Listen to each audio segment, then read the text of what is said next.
Oi, gente. Então, hoje a gente vai ver um pouquinho de conceito de pressão osmótica, dando continuidade às propriedades coligativas. A gente já trabalhou no vídeo da semana passada todas as outras propriedades coligativas e ficou faltando a pressão osmótica, que é um pouco diferente mesmo do que a gente estava tratando. Bom, para a gente entender um pouquinho de pressão osmótica, a gente precisa entender o conceito de osmose. O conceito de osmose provavelmente vocês já conhecem, passagem do solvente do meio mais diluído para o meio mais concentrado através de uma membrana semipermeável. Existem outros tipos de conceitos para falar a mesma coisa. Então, pode ser a passagem de um solvente de um meio hipotônico para o meio hipertônico através de uma membrana semipermeável, ou de um meio menos concentrado para o meio mais concentrado através de uma membrana semipermeável.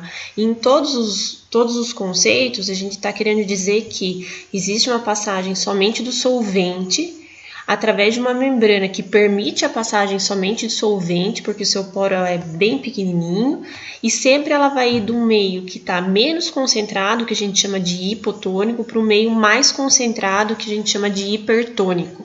Então, esses conceitos, essas palavrinhas são importantes a gente entender para que a gente consiga construir depois o conceito de pressão osmótica. Então, na prática, o que a gente tem aqui? Então, um sistema tem uma membrana semipermeável. Essa membrana semipermeável, o nome é semipermeável porque ela só passa solvente. Como o poro dela é muito pequeno, ela não permite a passagem de moléculas grandes, né, maiores. Então, quem vai passar são essas moléculas menorzinhas aqui. Então, desse lado aqui eu tenho só água e desse lado eu tenho água com glicose. Independente da concentração aqui, a gente já sabe que se aqui só tem água e aqui tem água com glicose, com certeza esse lado aqui é menos concentrado que esse lado de cá, né? E isso acontece, se a gente for lembrar das propriedades coligativas de pressão máxima de vapor, tonoscopia, que dentro do meu sistema, quando eu coloco alguma coisa dentro do meu solvente, essa substância, essa alguma coisa aqui, ela faz uma força intermolecular com o solvente, fazendo com que esse solvente fique preso nesse sistema. Então, por força intermolecular, essa molécula de água não passa para cá, porque se a gente for pensar só pela membrana semipermeável, essa água que está aqui poderia passar para cá e essa água que está aqui poderia passar para cá, já que é a mesma substância. Só que por que não passa do lado de cá? Justamente porque desse lado de cá eu tenho outras moléculas que fazem uma ligação, uma interação intermolecular, prendendo esse sistema dessa forma aqui.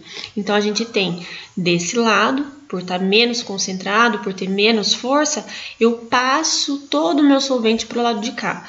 O que acaba acontecendo? O volume de água desse lado acaba diminuindo e o volume desse lado aqui acaba o quê? Aumentando. A quantidade de moléculas de glicose não se altera. Só que a quantidade de água aumenta. Quando eu tenho um aumento da quantidade de água, eu faço com que esse lado de cá ele se torne mais diluído.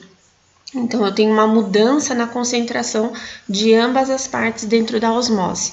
Então, de novo, conceitualmente, a passagem do solvente, água, de um meio menos concentrado, hipotônico, para um meio mais concentrado, hipertônico, através de uma membrana semipermeável. Isso aqui, gente, acontece de forma natural dentro dos sistemas biológicos, de forma natural, sem gasto de energia, é um transporte passivo. É dessa forma que a gente trabalha dentro da biologia. Então, para definir, osmose é definido como fluxo de água através de uma membrana semipermeável. Mesmo o sisteminha aqui, só que de forma diferente. Desse lado eu tenho um solvente puro, desse lado eu tenho uma solução. Uma solução eu tenho soluto dissolvido no solvente, fazendo com que essas moléculas de água fiquem presas. Então, esse solvente aqui passa pela membrana semipermeável, já que os poros são pequenos, e acaba que essas moléculas ficam diluídas, ou seja, menos concentradas. Outro modo de aparecer é a mesma coisa em tubo em U agora. Então, eu tenho água desse lado e desse lado uma soluçãozinha de glicose. Aqui a membrana semipermeável. Se isso aqui tem diferença de concentração, o que vai acontecer? Do meio menos concentrado, o solvente passa para o meio mais concentrado e logo depois o que acontece? O volume de água do solvente acaba baixando no sistema hipotônico e acaba aumentando no sistema hipertônico. Então, se eu aumento, se eu diluo esse sistema, esse lado de cá vai ficar menos concentrado. A intenção disso aqui é tornar esses dois meios equilibrados, é o que a gente chama de equilíbrio dinâmico. A gente já tratou de equilíbrio dinâmico antes também. Todo o meu sistema, ele tende ao equilíbrio. Então, a osmose acontece para que haja uma distribuição melhor aqui de concentração e faça com que esse sistema fique equilibrado. No sistema biológico, aqui um exemplo são as hemácias, né, os glóbulos vermelhos dentro do sangue. Então, dentro da hemácia tem solução, fora da hemácia tem solução também, tem concentração. E essas concentrações, elas podem ser iguais ou pode ser diferente de acordo com o tipo de alimentação, sangue, quantidade de água que você bebe, assim por diante, ou numa experiência também fora do corpo também dá para fazer sem problema. Então, o que a gente tem?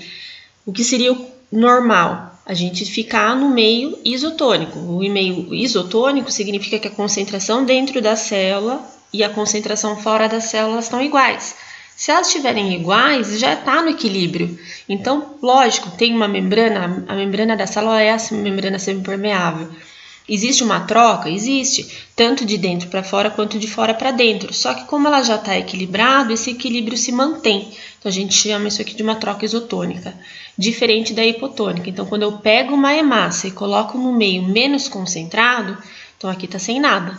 Então, aqui dentro está mais concentrado. A tendência por osmose é que do menos concentrado entre no mais concentrado. Então, vai entrar muito mais do que sair.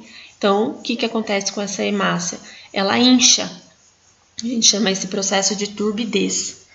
E aqui, no meio hipertônico, eu estou colocando a hemácia num sistema. Aqui ele deu o exemplo de uma solução bem concentrada de sal. Então, eu coloco ele num sistema bem concentrado. Então, aqui dentro agora está menos concentrado e aqui fora está mais concentrado. A tendência é que a água que está no menos concentrado passe para o que está mais concentrado. O que faz com que a água que estava, o solvente que estava dentro dessa célula saia. Então, essa célula acaba aqui murcha, tá? Então, a gente tem 3 sistemas. Quando os sistemas são iguais, quando o sistema de fora é menos concentrado do que de dentro e quando o sistema de fora é mais concentrado do que de dentro. Todos os sistemas acontecem da mesma forma. Existe uma troca de solvente nos 3. Só que dependendo da concentração que tiver fora, pode sair mais ou pode entrar mais solvente. Aqui é a mesma coisa. Então, a entrada normal, equilibrada, entra mais do que sai, então ela incha, entra menos e sai mais, então ela murcha. Então, aqui não tem alteração do volume e aqui eu tenho alteração do volume. Então, o fluxo de água através da membrana é responsável pela alteração do volume celular. Isso que a gente tratou agora foi conceito de osmose. A pressão osmótica é uma propriedade coligativa da solução, né? Então, a gente tem outras propriedades coligativas e para a gente conseguir quantificar essa pressão osmótica, existem alguns aparelhos chamados de osmômetros, que são utilizados para determinar essa osmolaridade. Como que a gente vai tratar a pressão osmótica? A gente pode também chamar de osmoscopia ou osmometria. É a propriedade coligativa que estuda a difusão de um líquido para outro através de membrana. A osmose também é isso, só que na osmose eu tenho uma definição do meio menos concentrado para o meio mais concentrado. O que acontece aqui na pressão osmótica? Quando uma solução é diluída por um solvente que atravessou uma membrana semipermeável, dizemos que ocorreu o processo de osmose. Na pressão osmótica, ela vai acontecer ao contrário. Então, enquanto que na osmose eu passo do meio menos concentrado para o meio mais concentrado, a pressão osmótica é uma forma de eu alterar a osmose. Então, ela é uma força contrária à osmose, para que a osmose não ocorra ou que ela ocorra de forma reversa. Exemplo, O mesmo sistema em U que a gente estava tratando. Então, eu tenho água pura e tenho água concentrada aqui. Opa! Tenho água aqui com uma concentração. Aqui, no caso, ele não colocou glicose, ele colocou sal. Então, o sal dentro da água, ele quebra, por isso a presença de íons aqui. Íons, sendo ligação iônica, tem uma força de interação muito maior do que a água, do que a glicose. Então, a força intermolecular aqui é muito maior. Então, a gente mantém essa água aqui com muito mais força. Então, o que seria o natural? A água do meio menos concentrado passar para o meio mais concentrado. Isso seria a osmose, sem gasto de energia, sem nada. A gente pode vir aqui e colocar uma pressão desse lado aqui. Porque a gente não ia ter a passagem aqui e esse volume de água ia aumentar. Então, eu venho aqui e coloco uma determinada pressão. Essa pressão aqui, ela vai servir para travar a osmose. Só. Eu não estou fazendo nada além disso. Eu estou travando a osmose para que não haja troca, não haja alteração de volume. Então, existe uma passagem de água para cá, mas ela volta. Por quê? Porque ela não consegue ser maior do que essa pressão externa. Isso aqui, nesse sistema, eu só estou interrompendo a osmose. Só interrompendo. Eu coloco uma força para que essa água não consiga passar. Nesse sistema de cá, eu estou colocando uma pressão externa muito maior do que a pressão da osmose. Então, se a pressão externa for maior do que a pressão osmótica, com certeza o solvente de cá acaba passando para o lado de lá e acontece um aumento de volume aqui. Isso aqui é uma força contrária à força de osmose. A de osmose passaria do meio menos concentrado para o mais concentrado e pela pressão fora, que a gente chama essa aqui de pressão osmótica, eu consigo pegar o solvente do lugar que está mais concentrado, do hipertônico, e passar para o meio que está hipotônico. Então, pressão osmótica é a pressão que a gente exerce no sistema para interromper ou para fazer com que a osmose aconteça de forma reversa. Tá? Aqui interrompendo o mesmo sisteminha. Água pura e água com glicose. Eu coloco uma pressão externa para que não permita a passagem desse solvente para o lado de cá. Isso aqui na prática é bastante utilizado para a gente conseguir fazer água pura a partir da água do mar. A gente chama isso de osmose reversa, porque está acontecendo contrário à força da osmose. Então, aqui é água pura e água com sal, que é água do mar. Então, aqui eu coloquei uma pressão. A partir do momento que eu coloco essa pressão externa, eu impeço a osmose. E se eu colocar mais pressão ainda, eu faço com que essa osmose aconteça de forma reversa. Então, a água que estava presa aqui com os eletrólitos do sal, né, do mar, acaba que desprende por causa dessa força externa e acaba que essa água passa para o lado de cá. Então, é como se eu estivesse tirando a água, somente a água, né, o solvente da água do mar. Então, eu consigo preparar água pura. Esse sistema aqui é o sistema que a gente tira a água pura da água do mar. Existem outros sistemas mais práticos, né? Esses aqui são todos chamados aparelhos de osmose reversa. Alguns esses aqui são usados em farmácia e esses aqui são usados em indústrias maiores. Todos eles acontecem a mesma coisa, aquele mesmo sistema, forma menor ou forma maior. Lá a gente não vai trabalhar com água de mar, né? A gente coloca aqui nesse sistema, como se fosse esse aqui, a água destilada, que a gente utiliza para fazer cosmético, alimento e essas coisas, e desse lado aqui a gente coloca água potável. O sistema é o mesmo, a água destilada é o que eu quero fabricar, e água potável é da onde que eu quero fabricar a minha água destilada. Então, eu exerço uma pressão naquele sisteminha, a água só destilada passa, e fica aqui os eletrólitos da água potável. Então, eu preparei uma água mais pura possível para poder fazer alguns produtos aí, tá? Aqui eu coloquei um exercício para vocês, só para a gente colocar em prática, depois vocês vão fazer na apostila, mas só para a gente colocar aqui. Então, exercício da PUC, a figura a seguir representa um frasco contendo 2 soluções de glicose. Então, o soluto é o mesmo, só que tem concentrações diferentes.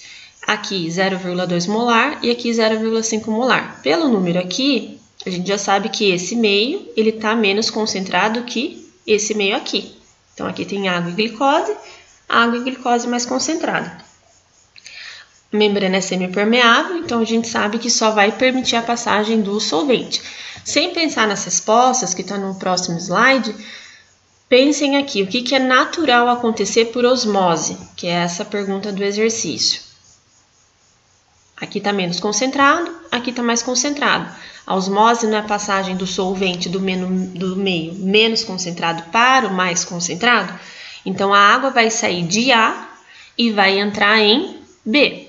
Quando eu saio de A, essa concentração vai aumentar ou vai diminuir?